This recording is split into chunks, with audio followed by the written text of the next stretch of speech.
जय हिंद। इस वीडियो में हम लोग क्लास 10th मैथमेटिक्स चैप्टर 13 का एक्सरसाइज 13.2 का क्वेश्चन नंबर 4 से आगे का सॉल्यूशन करेंगे। 3 तक कर दिए हैं।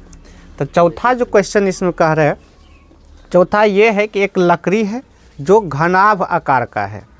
तो घनाभ आकार का है तो उसका लंबाई दे दिया 15 सेंटीमीटर, चौड़ाई दे दिया 10 सेंटीमीटर और ऊंचाई दे दिया 3.5 सेंटीमीटर। ये घनाभ का माप हुआ।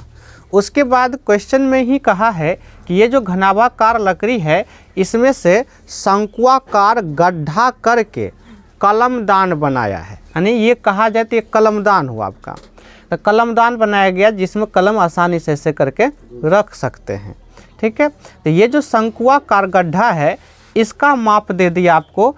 त्रिज्या कह रहा है 0.5 सेंटीमीटर का है और इस शंकु बला का ऊंचाई है 1.4 सेंटीमीटर। तो हम घनाभ में भी ऊंचाई है तो इसको मान लिए बड़ी एच और शंकु में जो ऊंचाई है उसको मान लिए छोटी एच, ताकि दिक्कत नहीं हो। चूँकि दोनों में आएगा एच, बाकी आर तो एक ही में आएगा तो ज़्यादा दिक्कत नहीं था। हमसे ये कहा है तब ये जो कलमदान बना है तो इस कलमदान में लकड़ी का आयतन कितना होगा ये पूछा है। तो बहुत आसान है। सोचो ना, ये जो है पूरे घनाभ के आयतन ले लेंगे और उसमें घटा देंगे। क्यों? ये जो कलमदान बनाया है तो लकड़ी को खोद खोद कर निकाल लिया है। तो निकाल लिया तो आयतन उसी में से कम आया है। तो हम ये कह सकते हैं कि घनाभ का आयतन घटा 4 गुना शंकुआकार गड्ढे का आयतन या शंकु का आयतन। सीधा कर देंगे और हल कर देंगे, आंसर मिल जाएगा। तो देखो, तो हम कहेंगे कलमदान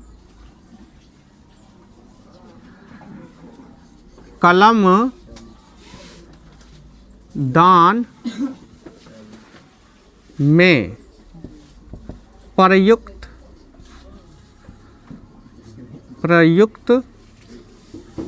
लकड़ी का आयतन। आप चाहें तो डायरेक्ट लिख सकते हैं कलमदान का आयतन, डायरेक्ट लिख सकते हैं।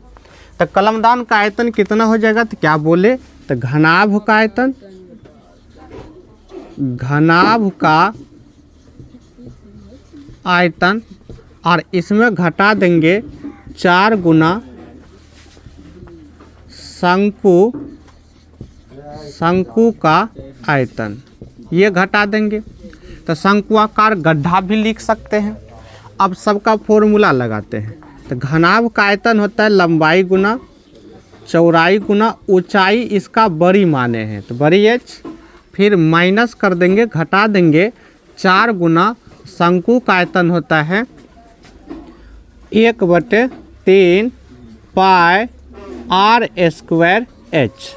ये आपका शंकु का आयतन होता है। अब इसमें आगे सॉल्व करें मान बिठा के। तो L का मान है आपका 15, 10, 3.5। तो L का मान 15 गुना 3.5। अरे B है 10 और ये है 3.5 माइनस 4 गुना 1/3। तो 1/3 पाई का मान 22/7। उसके बाद आर का मान, इसका आर का मान 0.5 है तो यहाँ नीचे में लिख देते हैं। तो गुने में हो जाएगा 0.5 गुना में 0.5 और गुना हो जाएगा ऊंचाई 1.7 ये लिख दिए। अब इसको सॉल्व करना है। सॉल्व करना है तो देखो यहाँ तो कुछ होने वाला है नहीं, तो यहाँ तो डायरेक्ट आप गुना कर सकते हैं। यहाँ गुना कर देंगे तो 10 से को हटाओ, 15 से गुना कर देंगे इसको। तो 15 × 5 = 75, 15 × 75 के 5 बाकी 7, 15 × 45 और 45 से 7 52। तो 52। उसके बाद इस पर एक शून्य और एक अंक के बाद दशमलव, एक अंक के बाद दशमलव, एक अंक के बाद फिर माइनस। अब इधर देखें, इधर अगर देखें तो ये 14 कटेगा, मतलब 1.4 इस 7 से कटे। ये वास्तव में इस जगह है, तो आपको गुना में यहाँ लिख लेना, यहाँ जगह नहीं है। तो ये 1.4 कटेगा 7 से, तो 0.2 होगा, ठीक है। उसके बाद जो है अब नहीं कटने वाला है, तो ये 0.2 ऊपर में ही है, ये 4 भी ऊपर में है, तो कटने वाला नहीं है। नीचे में आपका बच जाएगा 3, तो ऊपर में जब गुना करेंगे तो 5 25 हो जाएगा। 5 25 चौके 100। गुना कैसे करते हैं वो देखना है, ज़्यादा कोशिश करना है। अगर शून्य आ जाए तो जल्दी गुना होगा। तो देखो 5 25 चौके 100, शून्य आ गया, शून्य 2 शून्य को ख़त्म करो। ये 22 को 1 से गुना करेंगे 22 होगा, तो 22 पर 2 शून्य, तो कितना आसानी से हो गया गुना। तो 22 पर 2 शून्य हो गया। उसके बाद 1 अंक, 2 अंक और 3 अंक। अच्छा 2 भी बचल है अभी। 5 25 चौके 100 गुना 2 भी बचल है, तो 200 हुआ। 22 दूना तब हो जाएगा 44, तो 44 हो जाएगा। इस पर 2 शून्य। उसके बाद दशमलव की बात करें तो 1 अंक, 2 अंक, 3 अंक, 3 अंक के बाद दशमलव, तो 1 2 3 यहाँ हो जाएगा आपका दशमलव इस जगह। तो दशमलव के बाद शून्य को हटा सकते हैं, लेकिन अभी तो बटे में आपका बचा है, बटे में आपका ये 3 बचा है, तो यहाँ बटे कर सकते हैं 3। अब चाहे तो इसको एलसीएम ले सकता है, नहीं तो इसी जगह भाग दे के घटा सकते हैं। तो पहले दशमलव को हटाते हैं। ये जो है हो गया आपका 525 दशमलव का शून्य समाप्त, और इधर हो गया 4.4 बटे में 3। अगर एलसीएम ले लें तो एलसीएम ले लेंगे तो हो जाएगा 3, यहाँ नहीं कुछ है तो 1, तो 3 से गुना हो जाएगा, तो 1575 हो जाएगा। 1575 माइनस में हो जाएगा 4.4। इसको अगर घटाएं तो यहीं लिख लेना है, हम इधर लिख देते हैं। तो इधर अगर घटाएं इसको तो क्या होगा, दशमलव का पार्ट है, देखो 1575 में घटेगा 4.4 घटेगा। इधर दशमलव नहीं है तो इसके सीधा हम दे सकते हैं, और ऊपर में नहीं कुछ है तो शून्य दे सकते हैं। घटाएंगे तो 10 में से 4 गया 6, यहाँ बच गया आपका 4 में से 4 गया 0 हो गया। उसके बाद इधर 7 5 1 यानी 1570.6 हो जाएगा, तो हो गया 1570.6। लेकिन अभी बटे में आपका है 3। अब 3 से क्या करेंगे, हम भाग देंगे। तो जब 3 से भाग देंगे तो क्या होगा देखते हैं। 3 से जब भाग देंगे तो हो जाएगा 5 तिया 15 यानी 3 5 15। अब 3 दूना 6, बचेगा कितना 1 पर 0 10, तो 3 तिया 9, बचेगा कितना फिर 1 इधर आ जाएगा, तो दशमलव दे दिए, तो फिर 16 हुआ। 3 5 15 हो जाएगा, बच जाएगा कितना, बच जाएगा 1 बचेगा, तो 1 पर 0 10, तो फिर 3 5 1 पर 0 3 तिया 9। तो ये 3 जो है ये कटने वाला नहीं है, ये चलते रहेगा। 3 से भाग देंगे तो अशांत होता है, चलते रहेगा अशांत नावर्ती, तो इसलिए ये चलते रहेगा। तो इसको हम इतना ही छोड़ देंगे दशमलव के 2 अंक तक। उसके बाद सेंटीमीटर में है तो सेंटीमीटर क्यूब कर देंगे, चूँकि आयतन पूछा था, तो यही आपका हो गया आंसर। तो फिर से एक बार समझते हैं फटाफट। कह रहा था कि ये घनाभाकार लकड़ी है, इसमें से शंक्वाकार गड्ढा खोद के कलमदान बनाया गया है। तो घनाभ की लंबाई दे दिया था 15 सेंटीमीटर, चौड़ाई 10 सेंटीमीटर, ऊंचाई 3.5 सेंटीमीटर। गड्ढा जो खोदा है उसका त्रिज्या 0.5 सेंटीमीटर, ऊंचाई दे दिया 1.4 सेंटीमीटर। उसके बाद कलमदान में प्रयुक्त लकड़ी का जो आयतन हो जाएगा, घनाभ के आयतन में क्या करेंगे, घटा देंगे 4 गुना शंक्वाकार गड्ढे का आयतन। तो घनाभ का आयतन लंबाई गुना चौड़ाई गुना ऊंचाई और गुना माइनस में 4, और शंकु हो गया 1/3 πr²h। सबको पुट किए, हल किए, और फाइनल हल करने के बाद मेरा आंसर आ गया 523.53 सेंटीमीटर क्यूब। और ये हुआ क्वेश्चन नंबर 4 का फाइनल आंसर। अब देख लेते हैं क्वेश्चन नंबर 5।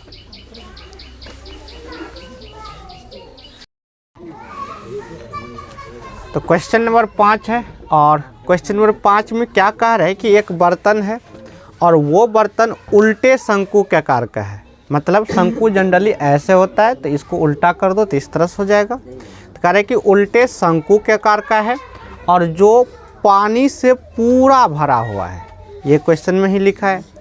और ये जो शंकु है उसकी त्रिज्या दे दिया 5 सेंटीमीटर और ऊंचाई दे दिया 8 सेंटीमीटर।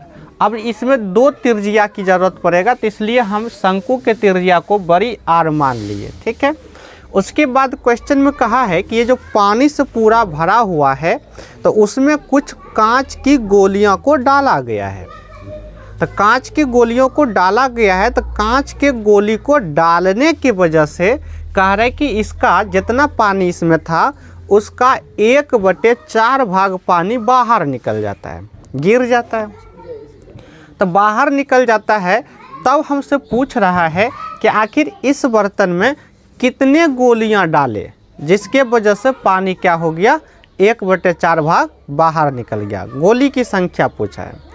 तो जब भी इस तरह का कोई संख्या पूछे ना, तो जिसकी संख्या पूछेगा उसके 1 से भाग दे देना जिससे वो बना। मतलब जैसे तो यहाँ तो पानी बाहर निकला है, तो किसके वजह से पानी बाहर निकला, तो इस कांच के गोली को डालने से बाहर निकला।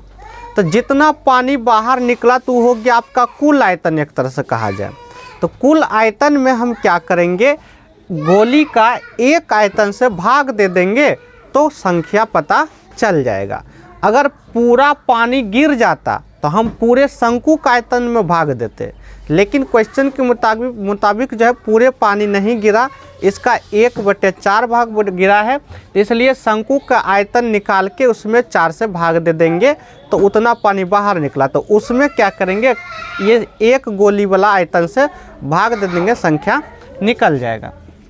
तो पहले हम शंकु का करते हैं, चाहे तो आप एक के बार कर सकते हैं, कोई दिक्कत नहीं, आसानी होगा हल करने में। तो संख्या जब भी निकालना पड़े तो क्या करेंगे, यानी गोलियों की संख्या यहाँ लिख देते हैं। चूँकि गोलियों को डालने पर 1/4 भाग, वही हुआ 1/4, 1/4 भाग पानी निकल जाता है या फिर गिर जाता है, जो लिखना है। तो गोलियों को डालने पर 1/4 भाग जो है पानी क्या होता है, बाहर निकल जाता है। तो बाहर निकल जाता है, तो इसलिए हम कह सकते हैं कि गोलियों की संख्या, तो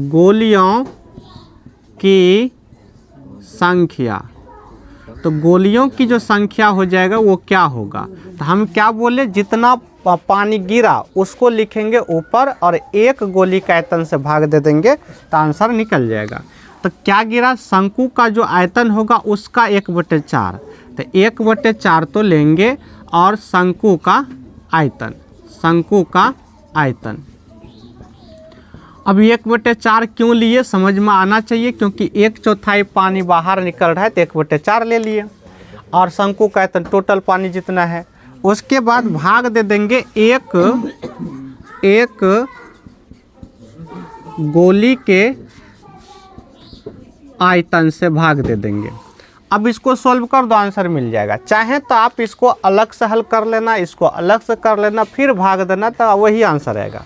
लेकिन मेरा मानना है जब ऐसा कभी संख्या आए तो आपको करना क्या है, अगर इसके वजह से जो भी कुछ हुआ वो हो गया टोटल आयतन, तो टोटल आयतन में इसके 1 आयतन से भाग इसी जगह कर देना। इससे बेनिफिट ये होगा कि हल ज़्यादा नहीं करना पड़ेगा, क्योंकि पाई सब कट जाएगा अपने, और कुछ कटने वाला होगा तो वो भी कट जाएगा, तो एक ही बार में आंसर ही निकल जाएगा। अलग अलग हल करने में क्या होगा, फिर एक बार गुना करो, फिर इसको भी गुना करके हल करो, फिर काटने में दिमाग लगाओ, बहुत परेशानी हो जाएगा। तो सबसे बेस्ट तरीका यही है, डायरेक्ट आप यहाँ लिख सकते हैं।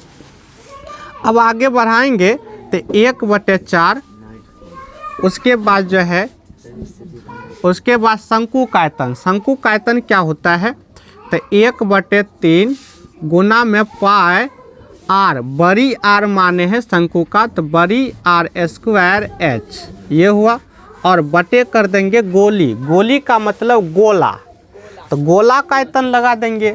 तो गोला का आयतन होता है 4/3 गुना में पाई आर क्यूब होता है, यानी 4/3 पाई आर क्यूब, ये होता है गोला का आयतन। अब इससे बेनिफिट हमको ये मिला कि यहाँ से देखिए कट जाएगा तो उतना हल नहीं करना पड़ेगा, और जो बचेगा वो डायरेक्ट आंसर ही निकल जाएगा कट के। तो यहाँ से पाई पाई कट गया।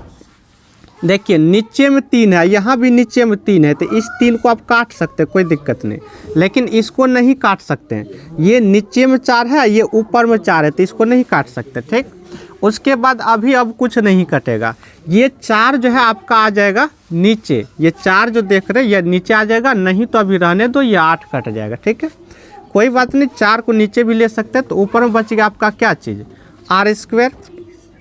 तो आर स्क्वायर का मान पुट करो, बड़ी आर कितना है, तो बड़ी आर है 8, नहीं 5 है, बड़ी आर 5 है, तो यहाँ आर बड़ी आर की जगह 5 स्क्वायर है, तो हो जाएगा 5 गुने में 5, और h का मान कितना है 8, ये लिख दिए इसका मान, ठीक है। ये जो बटे 4 देख रहे हैं इसको हम नीचे ले लेते हैं, बटे ये 4 और 1 4 पहले से है, तो गुने 4 और गुना में छोटकी आर का मान हो गया आपका 0.5, लेकिन 3 बार गुना होगा, तो 0.5 0.5 चूँकि क्यूब है तो 3 बार गुना होगा। अब इसमें से काट उठ के देख लो जहाँ तक कटता है, 4 दूना हो गया 8, ठीक है। उसके बाद जो है ना पहले दशमलव को ख़त्म करो, तो दशमलव को अगर ख़त्म करें तो गुना लिख देते हैं, दशमलव हटाएंगे तो 1 होगा। अब सब का दशमलव हटा देते हैं, 1 अंक 2 अंक 3 अंक, मतलब 3 हो जाएगा 0। चलो ठीक है, अब काट देते हैं, दशमलव अब ख़त्म हो गया तब काट सकते हैं।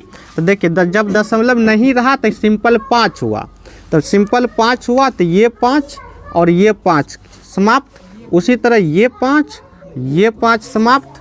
उसके बाद जो है ये देखिए 2 है ना, तो 2 है तो ये 2 और ये 2 दूना 4 समाप्त। अब ध्यान देना है, 5 दूना हो जाएगा 10, तो 5 दूना जब 10 होगा तो इसका 1 शून्य समाप्त, दोनों मिल के उसका 1 शून्य को क्या कर दिया, समाप्त कर दिया। कैसे काटे, पहले दशमलव हटा दिए, ये 4 दूना 8 हो गया, जब दशमलव हटा सिंपल 5 हो गया, तो 2 को 5 समाप्त, इसका 2 दूना 4 हो गया, ये 5 दूना 10 मिल के इसका 1 शून्य समाप्त कर दिया। तो यहाँ से फाइनल जो बच रहा है आपका वो कितना बच गया, 100। इसका मतलब क्या हुआ, इसका मतलब ये हुआ कि इस बर्तन में 100 कांच के गुल्ली को गिराए, जिसके वजह से 1/4 भाग पानी क्या हो गया, बाहर हो गया। तो यही आपका आंसर हुआ। और संख्या में जब भी संख्या पूछे तो उसमें कोई मात्रक नहीं लगाना, वो संख्या है। तो इस तरह से क्वेश्चन नंबर 5 जो है आपका कंप्लीट होता है। तो इस वीडियो में बस क्वेश्चन 5 ही रहेगा, यानी 4 और 5 रख के किए हैं सॉल्व। इसके आगे क्वेश्चन नंबर 6 से इसके नेक्स्ट वीडियो में सॉल्व करेंगे। तो मिलेंगे इसके नेक्स्ट वीडियो में।